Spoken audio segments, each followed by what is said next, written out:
Muito bem, chegamos na lição de número 5. Vamos fazer agora o resumo, a promessa de salvação. Nós temos que estar atento porque a promessa é fiel, a promessa é fidedigna, e algumas pessoas imaginam o seguinte: já que Jesus morreu na cruz do Calvário, todos estão salvos. Não, a Bíblia diz que todo aquele que crê, então todos serão salvos. A salvação é um convite para todos. A Bíblia diz que a vontade de Deus é que todos os homens sejam salvos. Mas por que existe o inferno? Porque as pessoas em vida conseguem rejeitar Jesus, conseguem negar Jesus como o único e suficiente Salvador. Não estamos falando de religiosidade, não estamos falando de placa de igreja, não estamos dizendo a minha igreja é melhor, a sua igreja não é melhor. Não, nada disso. Estamos dizendo que Jesus é o único e o suficiente Salvador. Verdade prática, a promessa da vida eterna é a maior bênção divina para todo aquele que crê no Senhor Jesus Cristo. O texto áureo se encontra em João capítulo 5, versículo 24. Na verdade vos digo que quem ouve a minha palavra e crê naquele que me enviou tem a vida eterna e não entrará em condenação, mas passou da morte para a vida. E essa promessa de salvação, se você for analisar bem, peraí, salvação do que? Da condenação eterna, porque o homem, por natureza, ele vai nascer, crescer, morrer e passar a eternidade na perdição eterna. Agora, para que ele seja salvo, ele tem que nascer, crescer e se entregar ao Senhor Jesus Cristo. Alguém diz, pastor, mas as pessoas aonde não se fala de Jesus, aonde não se ouve de Jesus, querido, Deus tem lei para julgar aqueles que morreram sem lei, mas nós que estamos ouvindo de Jesus, precisamos falar de Jesus e nos entregar verdadeiramente a Jesus. A leitura bíblica em classe se encontra em João capítulo 3, versículo 14 ao versículo de número 21. Nós vamos agora para a nossa introdução, para que possamos dar prosseguimento aqui a essa lição maravilhosa, viu? A introdução à salvação, um dos mais importantes temas, eu diria que é o mais importante tema, né, da Sagrada Escritura. A doutrina bíblica da salvação nos leva a conhecer quão grande é o amor de Deus, porque deu seu Filho unigênito. A Bíblia diz que quando Maria dá a luz ao Senhor Jesus, a Bíblia chama ele de primogênito daquela jovem. Então aquela jovem tem o seu primeiro, primogênito. Agora, quanto ao Pai, a Bíblia diz que ele dá o seu Filho unigênito. Então João deixou claro, né?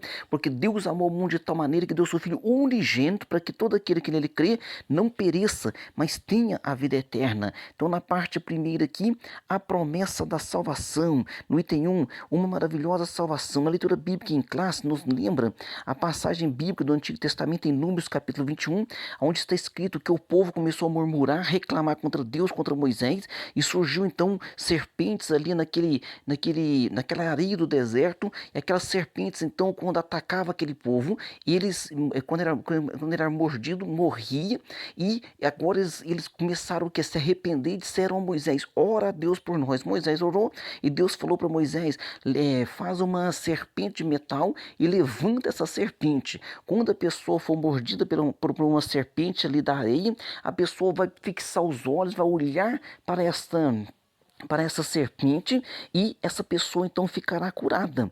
E o próprio Senhor Jesus Cristo, né, ele disse, como Moisés levantou a serpente no deserto, assim importa que o Filho do Homem seja levantado. Então nós vamos ver que essa serpente de bronze, quando eles olhavam para ela, eles eram o que? Salvo.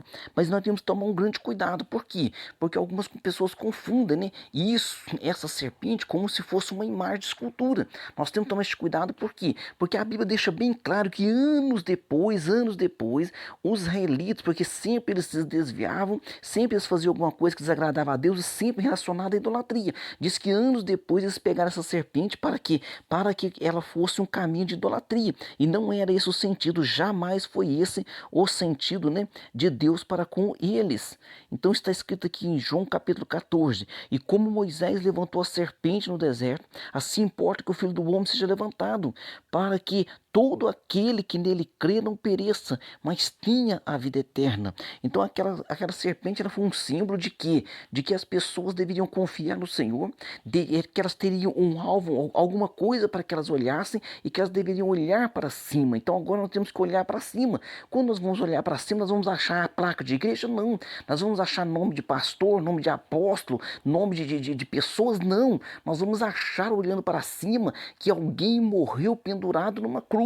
Quem é este alguém? alguém, é alguém que nunca pecou, é alguém que nunca disse nada de errado, é alguém que nasce do próprio Deus através ali de uma jovem chamada Maria. O seu pai adotivo José pensou em deixar aquela jovem secretamente, um anjo apareceu em sonho, aquele homem temeu, recebeu o Senhor Jesus, adotou, né, aquele bebezinho, ele mesmo deu o nome de Jesus, que o anjo falou para ele. Aquela família criou Jesus no temor, criou ali nos caminhos do Senhor. Jesus se torna agora um rabino. Jesus, com 12 anos, já está ensinando aos discípulos, aos doutores no templo. E Jesus, então, quando começa a crescer, vem um entendimento na sua mente, ele percebe, né, que ele é o Filho de Deus, que a Bíblia diz que tira o pecado do mundo, como disse João, né? Ele é o Cordeiro de Deus que tira o pecado do mundo. Dessa forma, o amor de Deus é revelado nas Escrituras de uma maneira que não se pode mensurar. Então não se pode mensurar. Como é que nós vamos mensurar?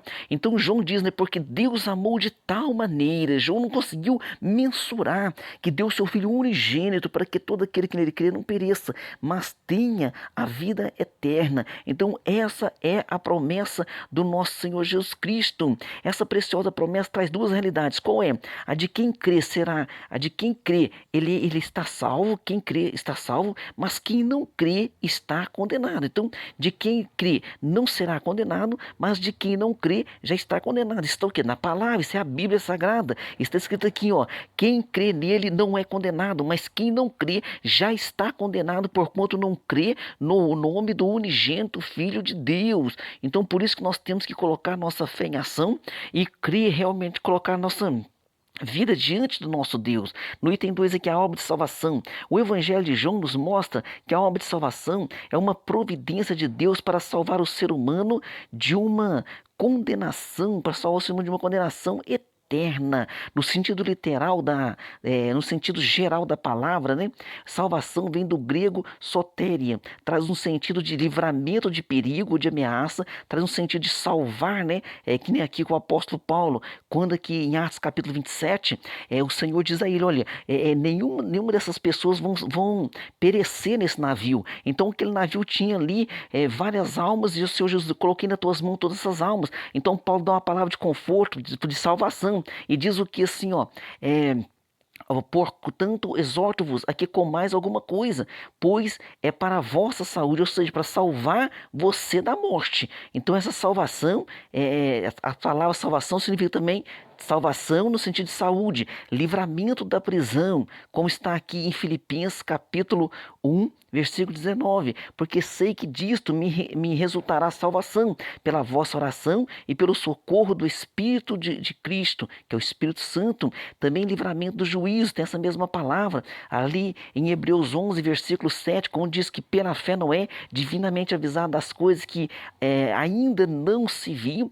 temeu e para a salvação da sua família preparou. Então, para a salvação da sua família, preparou a arca. Então, esta palavra salvação está dizendo o quê? Que está nos salvando de um algo ruim. Então, Jesus desceu do céu, ele nasceu da jovem Maria, teve uma morte terrível, para quê? Para nos salvar. Mas salvar do quê? Perdição eterna. Para salvar lá em Apocalipse diz, né? Que vai ser lançado no lago que arde com fogo e enxofre. Ali será lançado todo aquele que não for achado no escrito do livro da vida. E ali diz que até a própria morte é lançada, também até o próprio inferno é lançado naquele local, e nós observamos o seguinte, será que então o lago de fogo é um inferno para o próprio inferno? Sim, porque o Hades, o inferno, onde é quando a pessoa morre sem Cristo, é uma sala de espera que aguarda ele no sofrimento até o julgamento final. E depois desse julgamento final, o próprio inferno é lançado no lago de fogo. Isso está em Apocalipse, capítulo 20 e capítulo 21 depois vem a palavra de bênção, né?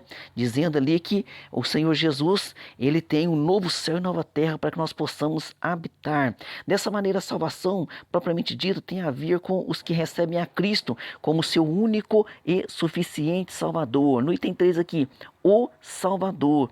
A obra de salvação tem como base a entrega do Filho de Deus como aquele que pagou o preço do pecado. Então Jesus pagou o preço por nós e ele morreu em nosso lugar. Jesus é o nosso Salvador, como bem expressa o termo grego, né? Soter, Salvador, libertador, preservador, conservador. Então Jesus é tudo isso para nós. Jesus é tudo isso e muito mais. Então ele é o único e suficiente Salvador. Então guarde bem, se as pessoas confundem isso quando alguém está pregando e já há um preconceito, né? Um preconceito contra o evangélico, um preconceito contra crente. Aí diz, está dizendo que é só ele é salvo. Não, de forma alguma. Quem somos nós para falar alguma coisa? Não somos falhos, somos homens que erram de forma alguma, mas estamos dizendo o que está na Bíblia. Jesus é o único e suficiente Salvador para as nossas almas. Assim sendo, o Evangelho de João nos revela que todo ser humano foi corrompido pelo pecado. Então, todo ser humano, a Bíblia diz em Romanos 3:27, 3:23, né?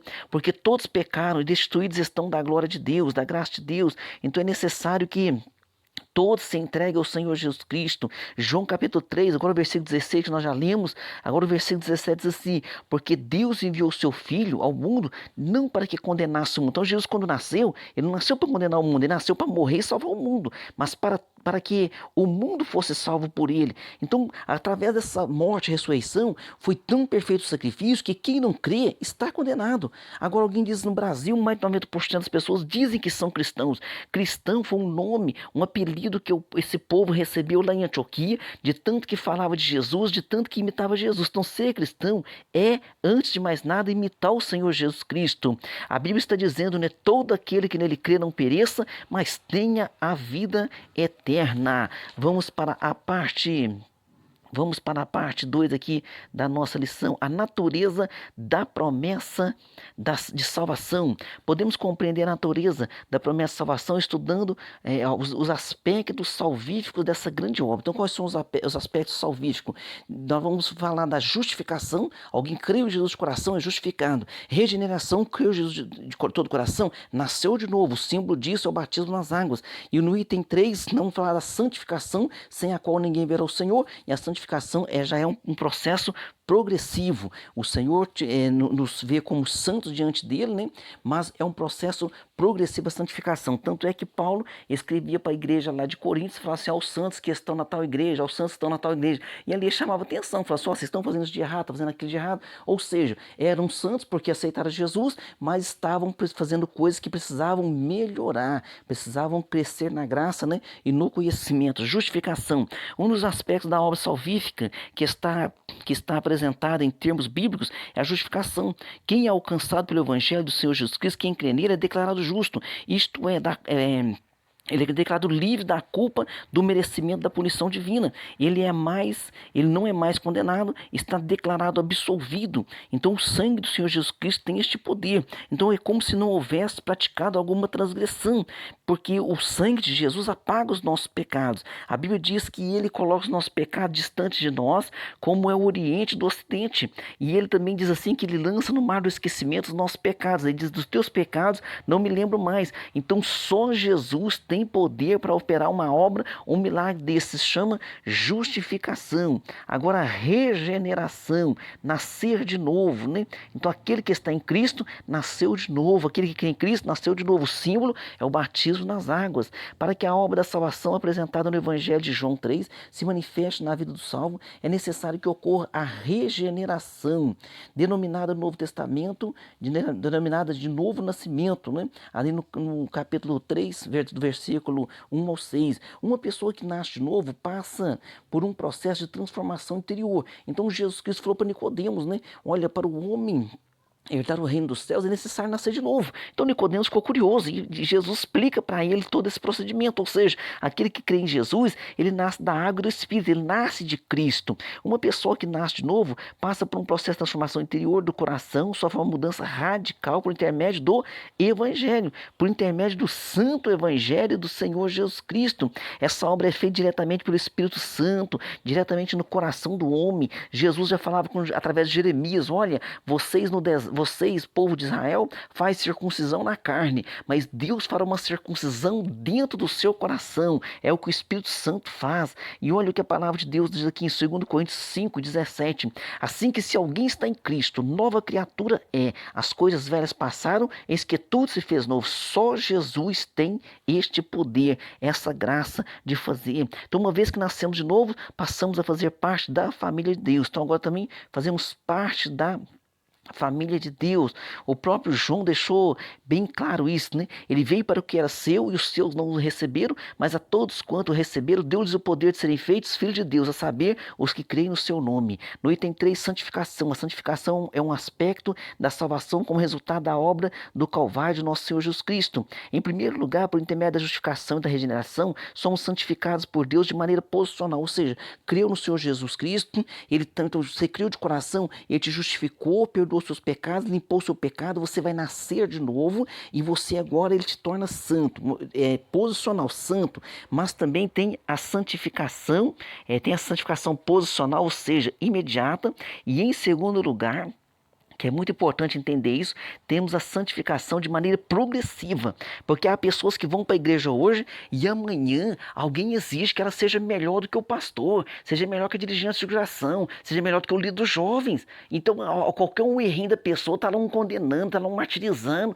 Ah, eu vi você fazendo isso, eu vi você fazendo aquilo. Nós precisamos ajudar uns aos outros e não condenar uns aos outros. O próprio Jesus estando na terra, ele disse, não vim condenar, eu vim salvar. Agora é claro que aquele que não crê nele, ele será o juiz ali no julgamento final, mas por enquanto nós vamos o que? Ajudar, precisamos salvar essas pessoas, né? No sentido de dar a mão para essas pessoas. Então já tem muita gente para falar mal, precisamos de pessoas que deem a mão para levantar uns aos outros, é isso que é necessário. E esse processo ocorrerá através do advento, né?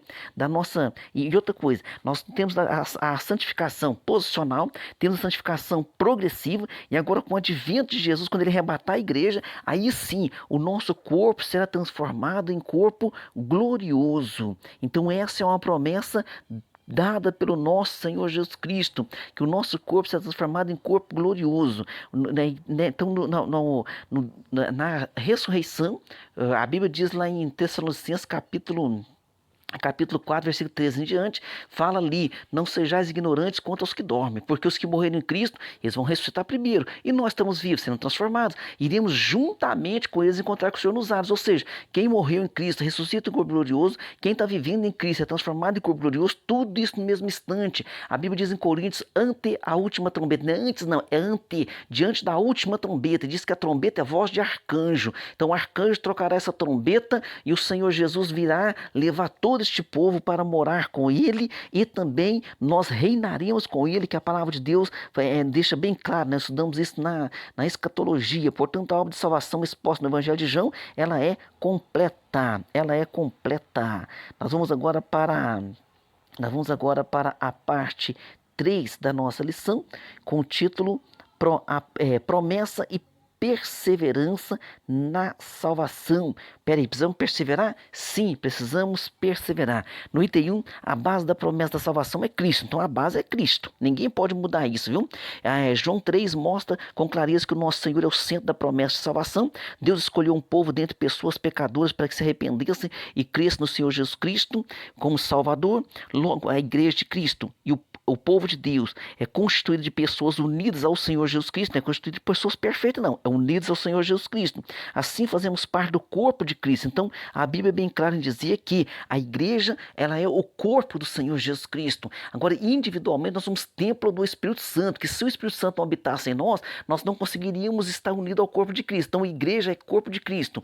A igreja como corpo de Cristo, cada um de nós somos um pedacinho, somos um tijolo. Sozinho eu não sou a igreja de Cristo, sozinho eu sou o templo do Espírito Santo. E se verdadeiramente eu sou o templo do Espírito Santo, eu tenho que estar o quê? Eu tenho que estar ligado na igreja. A cabeça é Cristo e temos que estar interligados uns aos outros. Nós vamos ter um lugar para tomar ceia, um lugar para adorar, um lugar para buscar Deus, um lugar para... pastor, mas está na igreja, lá tem confusão. Mas é claro que tem confusão, tem ser humano lá dentro, né? Aproveita a confusão e perdoa, aproveita a confusão, né? E exercita lá a palavra, exercita a graça de Deus para perdoar, para dar a volta por cima, para ajudar um ao outro, para falar bem de quem fala mal de você. E isso é a Bíblia Sagrada, vamos colocar em prática. No item 2, aí a apostasia individual. Então há possibilidade da pessoa se apostatar, viu? Nas escrituras também encontramos uma grande advertência concernente à promessa da salvação. A Bíblia nos mostra que a salvação não é incondicional. A salvação é condicional. Jesus Cristo fez tudo, ele é perfeito, ele é maravilhoso, mas se a pessoa não fizer por onde? A pessoa então não lê a Bíblia, não ora, não busca a Deus e diz, não, eu estou salvo, não se esforça para nada. E a Bíblia diz, né, para nós nos esforçarmos. Esforça-te e te ajudarei. Pois as pessoas pessoas podem resistir. Pode resistir, porque olha que a Bíblia fala aqui, ó. A Bíblia fala assim, ó. Quem crê nele não é condenado, mas quem não crê já está condenado, porquanto não crê no nome do unigênito Filho de Deus. E a condenação é essa, que a luz veio ao mundo e os homens amaram mais as trevas do que a luz, porque as suas obras eram más. Porque todo aquele que faz o mal aborrece a luz e não vem para a luz, para que as suas obras não sejam reprovadas. Então há uma condição, né? Há uma condição, sim, de que a pessoa ela pode perder a sua salvação, e a pessoa pode resistir. Quando Jesus tem um encontro com Paulo, Jesus fala para ele assim, ó, Saulo, Saulo, por que tu me persegues? Fala em hebraico com ele. E ele ouve aquela palavra e ele diz assim, quem é, Senhor? E quando o Senhor responde a ele, o Senhor diz assim, eu sou Jesus a quem tu persegues. E Jesus diz para ele assim, ó, dura coisa para ti recalcitrar contra os aguilhões, ou seja, dura coisa para ti resistir à minha palavra. É difícil para você resistir à minha palavra. Então, muitos hoje estão resistindo à palavra do Senhor. Então é possível resistir, sim, mas por quê? Porque a pessoa tem o coração endurecido. Então podem romper esse relacionamento, rejeitando por completo os ensinos fundamentais da palavra do Senhor, né? Uma apostasia doutrinária. Também pode ter uma apostasia moral, voltar ao mundanismo. Então nós denominamos isso de apostasia, que implica numa rebelião deliberada contra Deus, abandono proposital da fé. Então é possível, infelizmente, que as pessoas cometam esse desvario, né? Portanto, convém nos atentar com mais diligência para as coisas que já temos ouvido, para que em tempo algum nos desviemos delas. Então, olha, convém nos atentar com mais diligência, com mais cuidado para a Bíblia Sagrada, para os ensinamentos, vamos participar dos cultos, vamos ficar firmes, vamos orar. Por quê? Porque para que em tempo algum nos desviemos. Então é possível sim se desviar. É a Bíblia Sagrada aqui que está deixando isso bem claro, né? No item 3, a promessa e a segurança da salvação. A promessa de salvação também nos traz uma consoladora certeza, aquela mesmo do apóstolo Paulo escreveu, ele diz assim, ó, mas de ambos os lados estou em aperto. Quando ele disse lá em Filipenses 1:23, né, que ele estava em dúvida, não sei se convém eu partir, se convém eu permanecer aqui vivo. Então, ele diz assim, ó, de ambos os lados estou em aperto, tendo o desejo de partir e estar com Cristo, porque isso é ainda muito melhor, mas ele conclui depois dizendo assim, mas é necessário que ainda eu fique por um pouco de tempo para ajudar as pessoas, né, ensinando as pessoas. O ensino bíblico do Novo Testamento afirma que ao passar pela morte, o salvo já está imediatamente com Cristo, já está salvo, o salvo já está... Então, ali em Tessalonicenses, o povo estava com essa dúvida, alguém morria e dizia assim, nossa, coitado, não aguardou o arrebatamento. Então, Paulo explicou, falou, não, quem morre em Cristo já está garantido, quem morre em Cristo já está garantido. E a nossa garantia é o Senhor Jesus Cristo. Mas quem está vivo também está garantido em Cristo. Por quê? Porque você não quer se desviar, você não quer se afastar, você não quer largar Jesus. Então 1 João 5,3 diz, estas coisas escrevi para que saibais que tendes a vida. Quer dizer, você tem a vida, você tem a salvação, que tendes a vida eterna. E para que creiais no nome do Filho de Deus. Então nós temos a vida eterna. Isso que? Isso é a graça do Senhor. Isso é o quê? Isso é a misericórdia de Deus. Então você tem a vida eterna. Você está salvo em Jesus Cristo. Você está salvo em Jesus Cristo. Conclusão, a promessa da salvação nos lembra de que não podemos descuidar da nossa conduta diante de Deus e do mundo. A salvação, em primeiro lugar, depende de Deus, que estende a sua mão ao pecador. Mas também é necessário que o ser humano aceite humildemente o amor e a graça de Deus a seu favor, né? E que ele faça então a sua parte. Eu costumo dizer o seguinte, Deus faz o impossível, Jesus faz o impossível. Aquilo que é possível nós vamos fazer, mas o possível que nós temos que fazer, Ele ainda nos ajuda a fazer. Ou seja, se você ora, Ele está te ajudando, se você vai para a igreja, está te ajudando, se você abre a Bíblia e começa a ler, está te ajudando, e Ele ainda nos ajude a fazer a nossa parte, amém? Então vamos perseverar firme e aquele que perseverar até o final será salvo. A palavra de Deus nos confirma assim. Vamos lá para nossas perguntas. Pergunta 1, quais são as duas realidades que se apresentam na promessa da salvação? Primeira realidade, a de quem crê não será condenado. Então essa é a realidade. E a outra realidade, a quem não crê já está condenado. Então quem crê não é condenado e quem não crê já está condenado. Pergunta 2, qual é a base da obra da salvação? A base da obra da salvação é o Senhor Jesus Cristo. A entrega do Filho de Deus, né, como aquele que pagou um alto preço, ele pagou o preço, ele foi a salvação de Jesus, o sacrifício de Jesus é perfeito. Pergunta 3, na justificação, como o pecador é visto por Deus, ele é visto como se não houvesse transgressão alguma. Por quê? Porque o sangue de Jesus apagou o pecado daquela pessoa que crê no Senhor Jesus. Pergunta 4, quais são os dois tipos de santificação ensinados nessa lição? A santificação posicional, creu em Jesus de coração, ele se torna santo, e a santificação progressiva, que a cada dia vai aprendendo a melhorar e se posicionar melhor diante de Deus, né, e dos homens. Pergunta 5, cite textos bíblicos que apresentem a possibilidade da apostasia individual do salvo. Então tem vários textos aqui, o que nós colocamos em apreço foi Hebreus 2, né, está dizendo, está bem claro, ó, portanto convém-nos atentar com mais diligência para as coisas que já temos ouvido, para que em tempo algum nos desviemos dela. Então é possível sim a pessoa se desviar, mas nós fomos chamados para seguir até o fim, amém? Então aquele que perseverar até o fim será salvo. A Bíblia diz um pouquinho de tempo que há de vir virá e não tardará. E a Bíblia também diz, o meu justo viverá na fé. E nós não somos daqueles que recuam, mas nós somos daqueles que prosseguem adiante. Deus abençoe você e a sua família e até a próxima aula.